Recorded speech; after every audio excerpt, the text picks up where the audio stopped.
अब हम देखेंगे हमारा नेक्स्ट क्वेश्चन।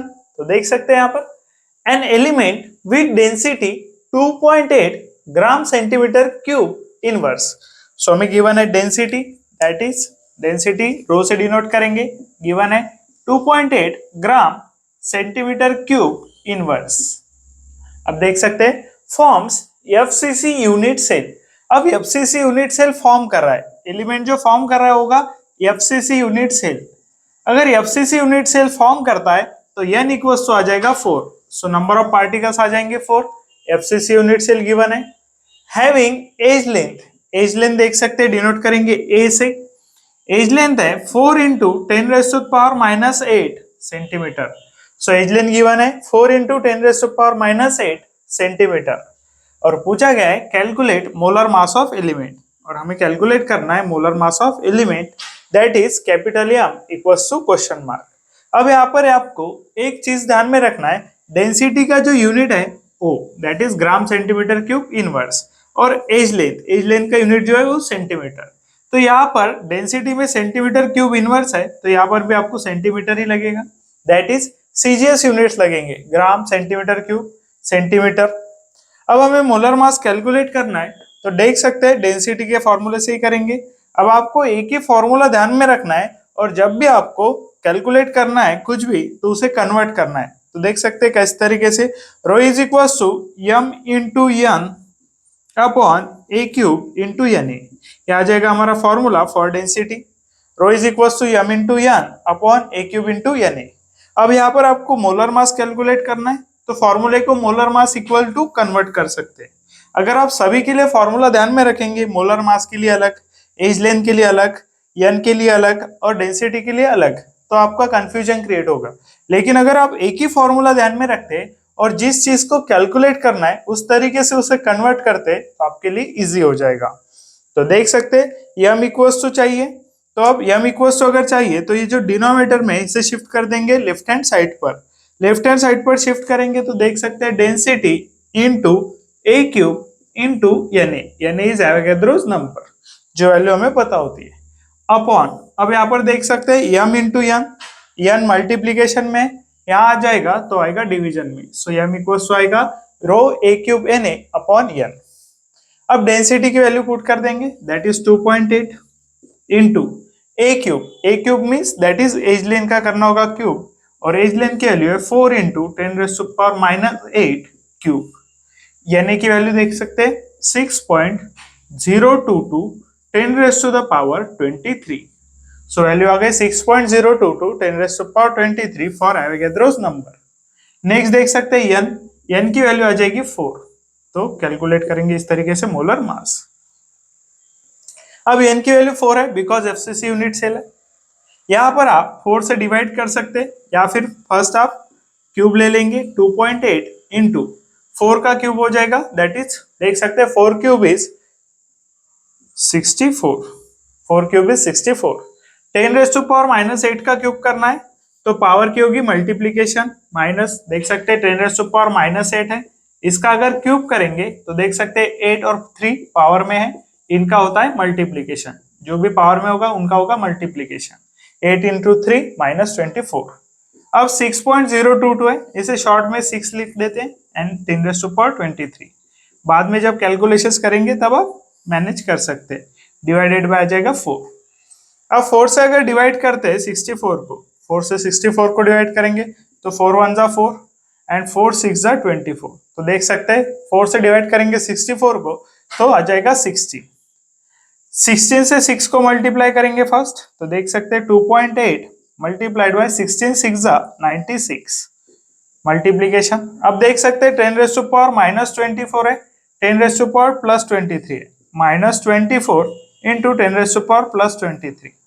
बेस सेम है, पावर क्या आ जाएगी एडिशन, तो 2.8 इंटू 96 करेंगे, सो 96 मल्टीप्लाइड बाय 2.8 आ जाएगा। तो देख सकते हैं 8 6 जा 48 कैरी आ जाएगा 4, 8 9 8 जा 72 + 4 76, 0 ले लेंगे, 2 6 जा 12 12 कैरी 2 सॉरी कैरी 1, 2 9 जा 18 + 1 19।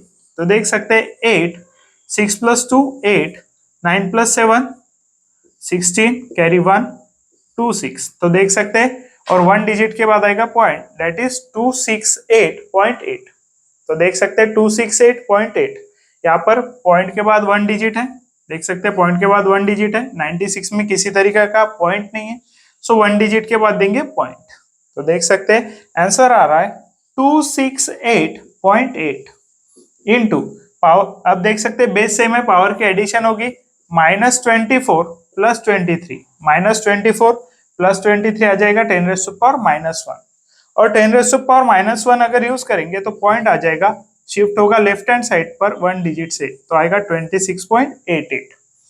अब यहाँ पर मोलर मास पूछा गया है, मोलर मास का यूनिट होगा ग्राम मोल इनवर्स, देख सकते हैं मोलर मास का यूनिट होगा ग्राम मोल इनवर्स। अब हमारा आंसर आ गया 26.88। अब देख सकते हैं यहाँ पर 22 है, यहाँ पर 27 है, 33 एंड 36, तो अप्रोक्सीमेटली अगर देखें तो 26.88 जो नियर बाय है वो है 27 की, देख सकते हैं 27 के नियर है, बिकॉज हमने यहाँ पर 6.022 को कैलकुलेशन इजी करने के लिए 6 लिया, इसलिए हमारा जो आंसर है वो हमें अप्रोक्सीमेटली लेना होगा। तो देख सकते हैं हमारे कैलकुलेशंस भी इजी हो गए और हमें आंसर भी मिल गया, 26.88 को लिखेंगे 27। देख सकते हैं 2020 में पूछा गया क्वेश्चन है और इस तरीके से कर सकते हैं इसे सॉल्व, देख लेंगे।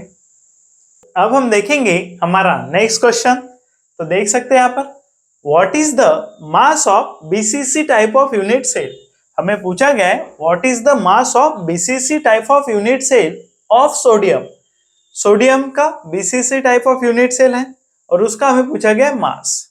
If mass of one atom of sodium is, means हमें गिवन है mass of one atom of sodium, तो देख सकते हैं mass of one atom of sodium, और mass of one atom of sodium equals to है 3.819 इंटू 10⁻⁻23 ग्राम। तो देख सकते हैं mass of one atom given है। अब देख सकते हैं बीसीसी टाइप यूनिट सेल में, बीसीसी टाइप यूनिट सेल में ऑफ यूनिट सेल में पूछा गया है mass, BCC type of unit cell है और उसका हमें पूछा गया है मास। तो BCC type of unit cell में नंबर ऑफ पार्टिकल्स, अब देख सकते हैं हमने पढ़ा है पहले ही, सॉलिड स्टेट में एटम हो, मॉलिक्यूल्स हो या फिर आयंस हो, उन्हें हम डिनोट करेंगे पार्टिकल से। अब यहाँ पर पर्टिकुलरली एटम वर्ड यूज किया गया है तो हम पार्टिकल को एटम कहेंगे। तो यहाँ पर नंबर ऑफ पार्टिकल्स होते हैं in BCC type of unit cell 2। So BCC type of unit cell में नंबर ऑफ पार्टिकल्स होते हैं 2। अब नंबर ऑफ पार्टिकल्स तो 2 है, अब जो BCC type of unit cell है उसका मास डिपेंड करेगा इन 2 पार्टिकल्स पर, बिकॉज यूनिट सेल में जो पार्टिकल्स प्रेजेंट है उनके मास पर ही यूनिट सेल का मास होता है। अब देख सकते हैं नंबर ऑफ पार्टिकल्स 2 है, means mass of BCC unit cell depend करेगा 2 पार्टिकल्स पर, mass of unit cell depend करेगा, बीसीसी लिख देते हैं ब्रैकेट में, BCC type of unit cell का मास डिपेंड करेगा इन 2 पार्टिकल्स पर, और ये 2 पार्टिकल्स या फिर 2 एटम्स प्रेजेंट है दैट इज ऑफ सोडियम, और इसका 1 एटम का मास हमें गिवन है, 1 एटम का गिवन है, 2 एटम का चाहिए तो 2 से मल्टीप्लाई कर देंगे सिंपली, तो हमारा आंसर सिंपली 2 से मल्टीप्लाई करने से आ जाएगा, बिकॉज 2 पार्टिकल्स प्रेजेंट है इन बीसीसी टाइप ऑफ यूनिट से। तो देख सकते हैं 2 से अगर मल्टीप्लाई करते हैं 2 9 जा 18 कैरी आ जाएगा 1, 2 1 जा 1 कैरी आ जाए प्लस 1 3, 2 8 जा 16 कैरी आ जाएगा 1, 2 3 जा 6 प्लस 1 7 कैरी का 1 था, सो आंसर आ जाएगा 7.638 into 10⁻⁻23। So mass of unit cell simple तरीके से आपको मिल जाएगा, 1 एटम का मास गिवन है और आपको 2 एटम का मास फाइंड करना है जो आएगा 2 से मल्टीप्लाई करने।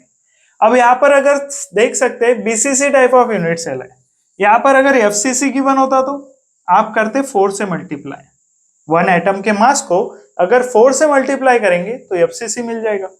अगर सिंपल क्यूबिक होता तो जितना मास 1 एटम का गिवन होता उतना ही मास होता यूनिट सेल का, बिकॉज इसमें नंबर ऑफ पार्टिकल्स ही 1 है, 1 से मल्टीप्लाई करेंगे तो सेम नंबर आएगा।